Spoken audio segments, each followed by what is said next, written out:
everyone. My name is Sameera Mohammed, and well, this title is couldn't be more apt for me. Truly an accidental home educator. So, just like many of you in the audience, I was once a believer in schooling, and the best thing that you can do for your kids is to just send them to a good school. And that's what I did. But I was one of those nosy moms who were always poking their nose in what they're doing, and the teachers didn't really like me because I was always there, because I was always highlighting what they were missing. Somehow I just knew that they're not doing their job properly. So I was not happy with this school. And then I was not happy with that school or that teacher. And I thought, okay, this school is not working out. Let me find another school, just like anyone would think. Because I belong from the dark ages where I did not know there was anything called homeschooling. Okay. And hence that's the reason I am a big advocate of homeschoolers in the region that I live in. So I moved from one school to another and to another and to another by poor kids, traumatic experience for them.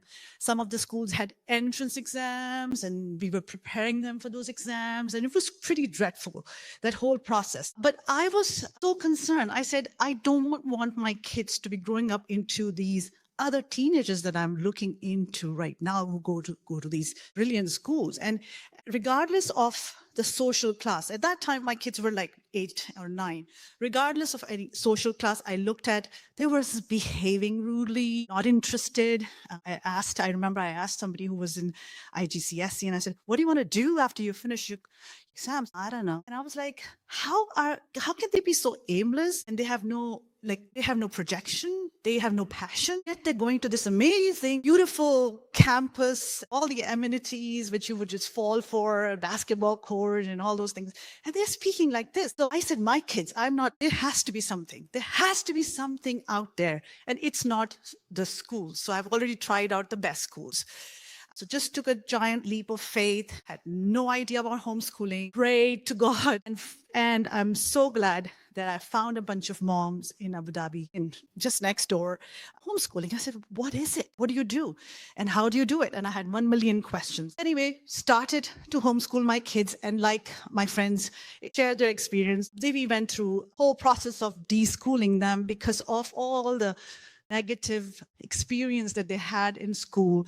They were terrified.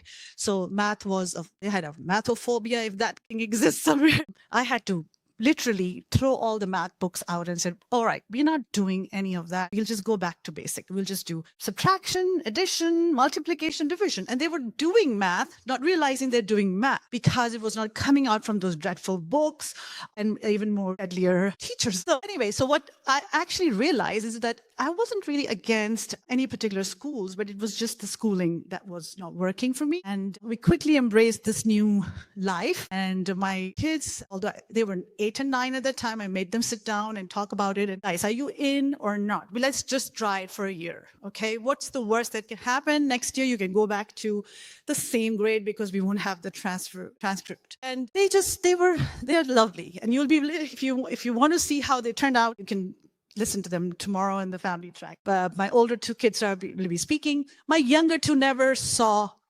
walls of the school. They're all homeschooled, and my younger 2 didn't. They only saw school in movies and TVs. I'll just share.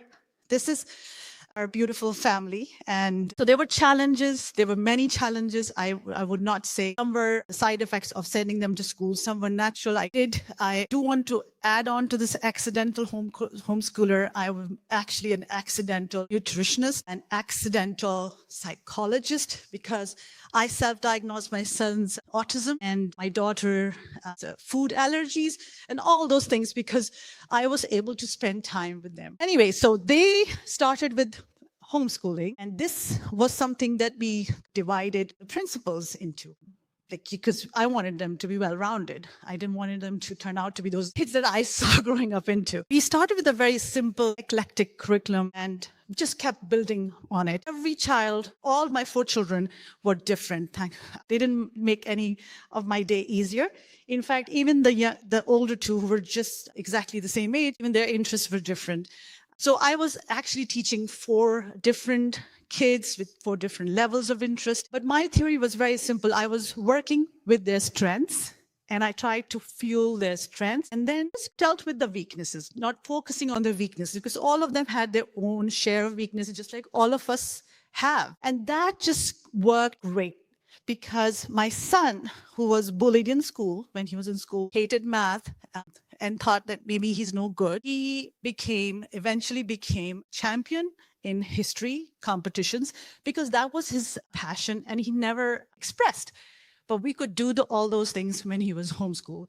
Some of the methodologies that we followed, in a simple nutshell, was just sticking to the basics, try to develop their character. So we worked on raising these kids with showing the best examples so that they become tolerant of other cultures and faith, and to be mindful of people who have any challenge, physical disability in his right arm. And he was picked. That was the boys used to bully him in school. They immediately saw that he's not going to punch them back, and they would just try all sorts of things. So I tried to teach them to be how you should be more compassionate towards other kids if you see them. And those are the things which we all like to do to make them well-rounded. This is something that I want to share with you. But before that, I just want to tell you that please have faith in your as a mother, don't underestimate yourself. I see moms doubting themselves.